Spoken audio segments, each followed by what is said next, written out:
আসসালামু আলাইকুম সুপ্রিয় শিক্ষার্থী বন্ধুরা, আশা করি প্রত্যেকে ভালো আছো।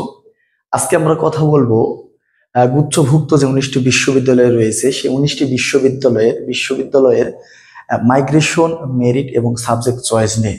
তো ভিডিওটি শুরু করার আগে এখনো যারা ভাইয়ের চ্যানেলটি এডুকেশন উইথ সাগর চ্যানেলটি সাবস্ক্রাইব করোনি, তুমি যদি প্রতিনিয়ত বিশ্ববিদ্যালয়ের নতুন নতুন ভর্তি তথ্য পেতে চাও তাহলে কিন্তু অবশ্যই ভাইয়ের চ্যানেলটি সাবস্ক্রাইব করে রাখতে হবে ভাইয়া।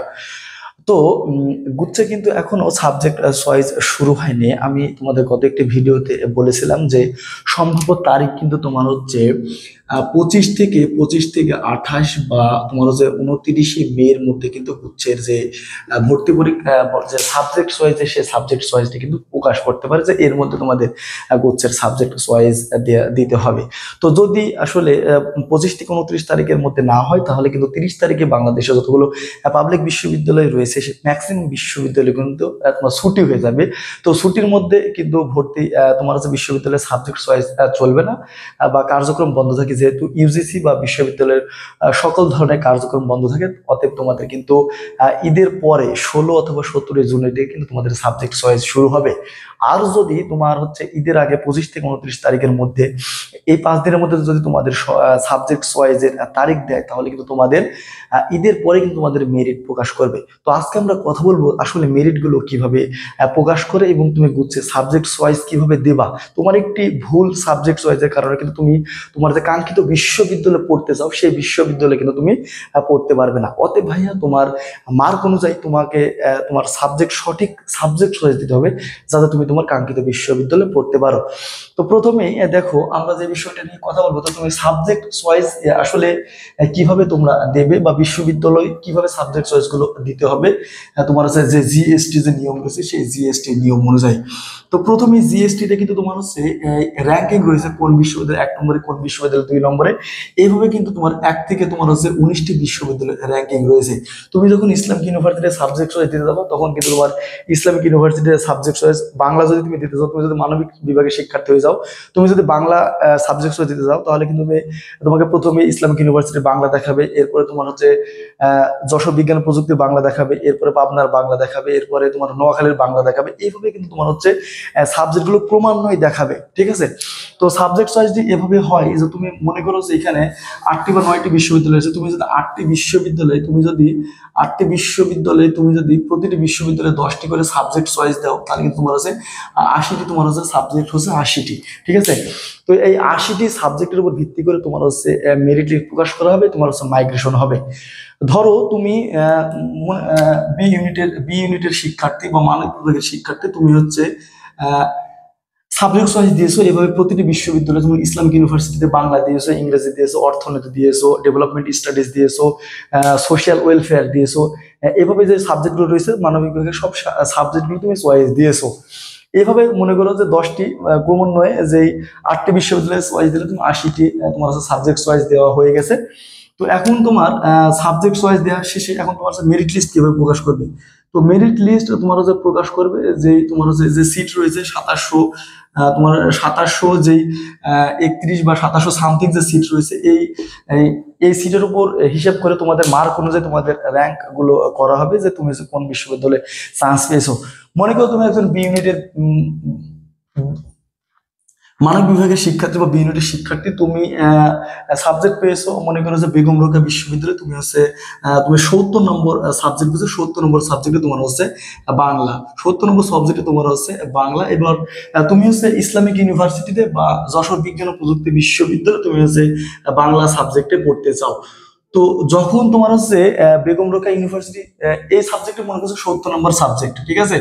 এবার ইসলামিক ইউনিভার্সিটিতে অথবা যশোর বিজ্ঞান ও প্রযুক্তি বিশ্ববিদ্যালয়ে তোমার হচ্ছে বাংলা সাবজেক্টে তোমার রয়েছে তোমার হচ্ছে 35 নম্বর র্যাঙ্কিং এ বা 40 নম্বর র্যাঙ্কিং এ রয়েছে, কিন্তু তোমার হচ্ছে ইসলামিক ইউনিভার্সিটিতে অথবা যশোরে আসেনি, এখন তোমার এসে যাচ্ছে বেগম রোকেয়াতে। তাহলে তোমার করণীয় কি? তাহলে ভাইয়া তোমার হচ্ছে করণীয় প্রথমেই তোমাকে কিন্তু সেই বাংলা সাবজেক্টটিতে তোমার হচ্ছে 5,000 টাকা দিয়ে কিন্তু তোমাকে ভর্তি হতে হবে। তোমরা জানো যে প্রতিটি বিশ্ববিদ্যালয়ে ভর্তি হওয়ার জন্য তোমরা জানো যে প্রতিটি বিশ্ববিদ্যালয়ে সাবজেক্ট চয়েস দেওয়ার জন্য কিন্তু তোমার হচ্ছে 500 টাকা করে লাগবে, 500 টাকা করে লাগবে। এবং যখন তোমাদের মেরিট লিস্ট প্রকাশ করবে, মেরিট লিস্ট প্রকাশ করার পর কিন্তু তোমার হচ্ছে যে ভর্তি হওয়ার জন্য কনফার্ম করার জন্য তোমার হচ্ছে কিন্তু তোমার হচ্ছে 5,000 টাকা দিয়ে তোমাকে সেখানে কনফার্ম করতে হবে। তো কি বিষয় বললাম, তো বেগম রোকেয়াতে সাবজেক্ট পেয়েছো বাংলা। এবার মাইগ্রেশনটা হবে তোমার হচ্ছে 70 নম্বর সাবজেক্ট। 70 নম্বর সাবজেক্টের পরে যে সাবজেক্ট গুলো ছিল অটোমেটিক কিন্তু তোমার সেই সাবজেক্ট গুলো সবগুলো বাদ হয়ে যাবে। মাইগ্রেশন নিয়ম হচ্ছে তোমার হচ্ছে নিচের থেকে উপরে আসবে, উপর থেকে কিন্তু কখনো নিচে যাবে না। তোমার 70 থেকে 71-এ যাবে না, 71 থেকে কিন্তু 69 আসবে, তারপর 68-তে আসবে, তারপরে 67-তে আসবে, এভাবে কিন্তু ক্রমান্বয়ে নিচে আসবে, উপরের দিকে কিন্তু তোমার হচ্ছে যাবে না। তো তুমি 5,000 টাকা দিয়ে তোমাকে প্রথমে কনফার্ম করতে হবে। এরপরে তোমার হচ্ছে মাইগ্রেশনের সিস্টেমটা আসবে। মাইগ্রেশনের সিস্টেমটা হচ্ছে তোমার হচ্ছে অন অথবা তুমি হচ্ছে অফ। তুমি যদি বেগম রোকেয়া বিশ্ববিদ্যালয়ে তুমি যদি বাংলাতে পড়তে চাও তাহলে তোমার মাইগ্রেশন তোমাকে অফ করে দিতে হবে। তুমি যদি বেগম রোকেয়া বিশ্ববিদ্যালয়ে মাইগ্রেশন বাংলাতে পড়তে না চাও, ইসলামিক ইউনিভার্সিটি অথবা যশোর বিজ্ঞান ও প্রযুক্তি বিশ্ববিদ্যালয়ে পড়তে চাও, তাহলে কিন্তু তোমাকে মাইগ্রেশনটা তোমার কাছে অন রাখতে হবে। এবং এরপরে কিন্তু তোমার ক্রমান্বয়ে তোমার আছে ইসলামিক ইউনিভার্সিটি অথবা যশোর বিজ্ঞান ও প্রযুক্তি বিশ্ববিদ্যালয় কিন্তু তোমার আছে ওই সাবজেক্টটা আস্তে আস্তে তোমার মেরিট অনুযায়ী আসবে। এই নিয়মগুলো কিন্তু তোমার হচ্ছে বি ইউনিট এবং সি ইউনিটের ক্ষেত্রেও একই যে নিয়মগুলো দেখতেছো সেই ইউনিট কিন্তু এই ইউনিটের ক্ষেত্রেও প্রযোজ্য। তুমি যদি যেই তোমরা জানো যে তোমাদের ইসলামিক ইউনিভার্সিটি যশোর বিজ্ঞান প্রযুক্তি বিশ্ববিদ্যালয়, হ্যাঁ, নোয়াখালী বিজ্ঞান প্রযুক্তি বিশ্ববিদ্যালয়, এরকম ভাবে কিন্তু তোমার হচ্ছে এই সাবজেক্টগুলো কিন্তু এই বিশ্ববিদ্যালয়ের সাবজেক্টগুলো কিন্তু তোমার হচ্ছে জনপ্রিয় সাবজেক্ট রয়েছে। যে সাবজেক্টগুলো রয়েছে এই সাবজেক্টগুলো তুমি হচ্ছে নোয়াখালীতে একটি সাবজেক্টে চান্স পেয়েছো, তুমি হচ্ছে ইসলামিক ইউনিভার্সিটি পড়তে চাও, ঠিক আছে, তোমাকে মাইগ্রেশনটা কিন্তু অন রাখতে হবে ভাইয়া। তো মাইগ্রেশন অন রাখতে হবে, নাহলে কিন্তু তোমার হচ্ছে সাবজেক্টটা তোমার হচ্ছে আসবে না। তুমি যদি মাইগ্রেশন অফ করে দাও তোমার কিন্তু আর কোনো মাইগ্রেশন হবে না। এবং এ এবং সি ইউনিটের ক্ষেত্রে একই তোমার হচ্ছে নিয়মগুলো প্রযোজ্য। এ ইউনিট হচ্ছে বিজ্ঞান বিভাগের শিক্ষার্থীদের জন্য এবং সি ইউনিট রয়েছে বাণিজ্য বিভাগের শিক্ষার্থীদের জন্য। তো সি ইউনিটে তোমরা জানো যে সি ইউনিটে আসন রয়েছে 2431টি এবং মানবিক বিজ্ঞান বিভাগে আসন রয়েছে তোমার আছে 8,200টি। তো তোমার এ এবং সি ইউনিটের জন্য কিন্তু একই নিয়ম প্রযোজ্য। তুমি এ ইউনিটে মনে করো সচরাচর তুমি এ ইউনিটে যে 60 নম্বর যে সাবজেক্টে পেলে, তো 60 নম্বর সিরিয়ালে যে সাবজেক্টে পেলে, মনে করো তুমি 90টি সাবজেক্টে তোমার আছে চয়েস দিয়েছিলে কিন্তু তুমি 60 নম্বর সাবজেক্টে পেয়েছো। তো 60-এর পরে যে সাবজেক্ট গুলো আছে সব সাবজেক্ট গুলো তোমার হচ্ছে বাদ হয়ে যাবে। 60-এর মানে 60-এর আগে থেকে কিন্তু তোমার হচ্ছে মাইগ্রেশন, মনে করো যে 60-এ তোমার যে সাবজেক্ট রয়েছে তোমার মনে করো রয়েছে যে পদার্থ বিজ্ঞান রয়েছে, পদার্থ রয়েছে। তুমি সাধারণত ইসলামিক ইউনিভার্সিটি তুমি যদি ইলেকট্রিক্যালি তুমি পড়তে চাও, ইতে তুমি হচ্ছে পড়তে চাও, তাহলে কিন্তু তোমার হচ্ছে মাইগ্রেশন তোমার হচ্ছে অন রাখতে হবে। অন রাখার পরে তোমার হচ্ছে মাইগ্রেশনটা হবে। এবং তোমার কিন্তু যেই ইয়া রয়েছে 60 নম্বর যে সাবজেক্টটা পেয়েছো নোয়াখালীতে, মনে করো নোয়াখালীতে ওই সাবজেক্ট কিন্তু 5,000 টাকা দিয়ে তোমাকে কিন্তু ভর্তি হচ্ছে কনফার্ম করতে হবে। এরপর যখন তোমার হচ্ছে ইসলামিক ইউনিভার্সিটিতে সাবজেক্ট আসবে তখন কিন্তু তোমাকে হচ্ছে মাইগ্রেশন অফ করে দিতে হবে। এবং যে প্রত্যেকটা ইউনিভার্সিটি কিন্তু আলাদা আলাদা ভর্তির টাকা তোমার হচ্ছে নেয়। কোনো কোনো ইউনিভার্সিটি নেয় হচ্ছে তোমার 12,000, কোনো কোনো ইউনিভার্সিটি 15,000, বা কোনো কোনো ইউনিভার্সিটি কিন্তু 13,000 টাকা পর্যন্ত নেয়। তো এই টাকাগুলো তোমাকে পরবর্তীতে দিয়ে কিন্তু তোমাকে চূড়ান্ত ভর্তি আসলে তোমাকে সম্পন্ন করতে হবে। এই হলো তোমার হচ্ছে ভর্তির প্রসেস। তাহলে প্রথমে বললাম তোমাকে সাবজেক্ট চয়েস দিতে হবে। সাবজেক্ট চয়েস দেওয়ার পরে তোমার হচ্ছে মাইগ্রেশন অন অফের বিষয়টা আছে। এরপরে তোমাকে হচ্ছে মাইগ্রেশন অন করবা না অফ করবা সেটা তোমাকে ভাবতে হবে তোমার হচ্ছে কাঙ্ক্ষিত সাবজেক্ট অনুযায়ী।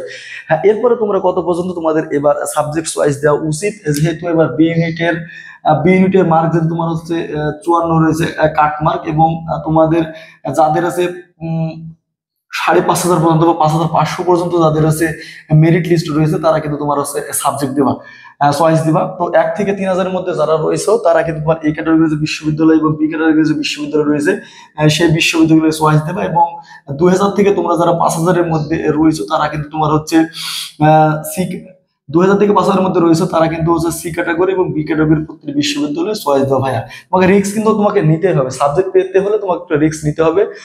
তো তোমরা জানো যে প্রতিটি বিশ্ববিদ্যালয়ের সাবজেক্ট চয়েসের জন্য কিন্তু 500 টাকা করে, তোমাকে 500 টাকা বেশি হলেও তুমি এইবারে যদি তোমাকে সাবজেক্ট পেতে হয় তাহলে কিন্তু তোমাকে একটা রিস্ক নিয়ে একটু বেশি বিশ্ববিদ্যালয়ে তোমাকে আবেদন করতে হবে, 13 থেকে 14টা বিশ্ববিদ্যালয়ে আবেদন করতে হবে। এবং সি ইউনিটের ক্ষেত্রে যাদের মেরিট লিস্ট রয়েছে 4,500 পর্যন্ত যাদের মেরিট লিস্ট রয়েছে তারা কিন্তু তোমরা এবার আবেদন করবে। এবং তোমাদের ইসের ক্ষেত্রে তোমাদের এ ইউনিটের ক্ষেত্রে যাদের তোমার মেরিট লিস্ট 20 পর্যন্ত রয়েছে তারা কিন্তু তোমার আছে সি ক্যাটাগরি যে বিশ্ববিদ্যালয়গুলো রয়েছে সি ক্যাটাগরি বিশ্ববিদ্যালয়ে আবেদন করতে পারো। তো ভিডিওটি এখানে শেষ করবো। তো ভিডিওটি শেষ করার আগে কিন্তু এখনো বলে যাচ্ছে যে তোমাদের এখনো যারা ভাই চ্যানেলটি সাবস্ক্রাইব করোনি ভাই চ্যানেলটি অবশ্যই কিন্তু সাবস্ক্রাইব করে রাখো। ধন্যবাদ সবাইকে, আসসালামু আলাইকুম।